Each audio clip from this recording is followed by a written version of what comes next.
Nigerians have not relented. Nigerians, of course, still shows their sense of resilience because the demands of Nigerians have not been met.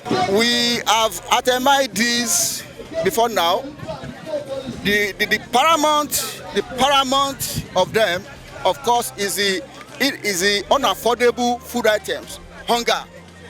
Apart from that, we still have issues of unaffordable electricity bill.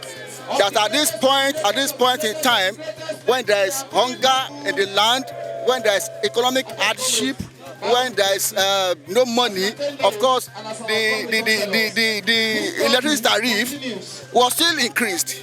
It is wickedness of the highest order. So all these, among others, are the demands of Nigerians at this point. What is the content of the Mr. President's speech? I've read it and read it, and I've read it twice, at least twice. The speech is empty. In fairness to him, in fairness to Nigerians rather, Mr. President did not say one thing that he will do to address the hunger. In the speech, Mr. President was only emphasizing what he has done before, which is not only enough. Mr. President did not say one thing that he will do to address the present hunger and economic hardship in the land. So I want to say that the speech, of course, the speech will not, the speech is not an excuse for Nigerians, of course, to stop the protest because the demands have not been met. He did not address the agenda of the protest. He stylishly dodged it. In fact, some of his speech was like threats to the masses, to the citizens. We're talking about hunger, reduction of inflation, like the minimum wage is not enough. He didn't address that.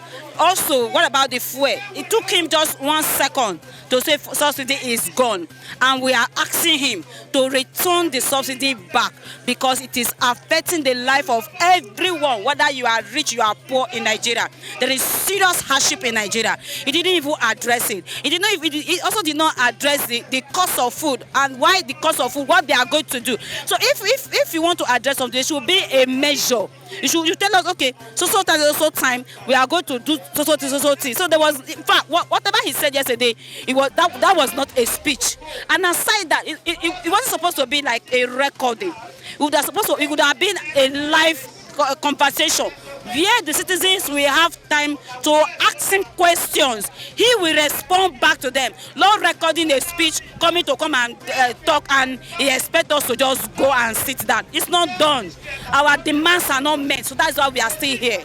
And if it's not met, if he did not meet the demand for 10 days, we are going to extend this protest. There is serious hunger in the land. Serious, whether you are rich or you are poor, there is serious hunger everywhere you go.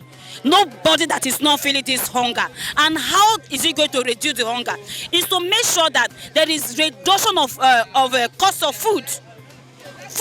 He should open border, and he should make sure that he remove the hair smell in the bush so that our farmers can go to the farm to go and farm so that there will be enough food for people to eat. Apart from even removing it from the bush, what about people bringing food to Lagos, bringing food to town? There are kidnappers everywhere kidnapping people so that they will not be able to get to their destinations.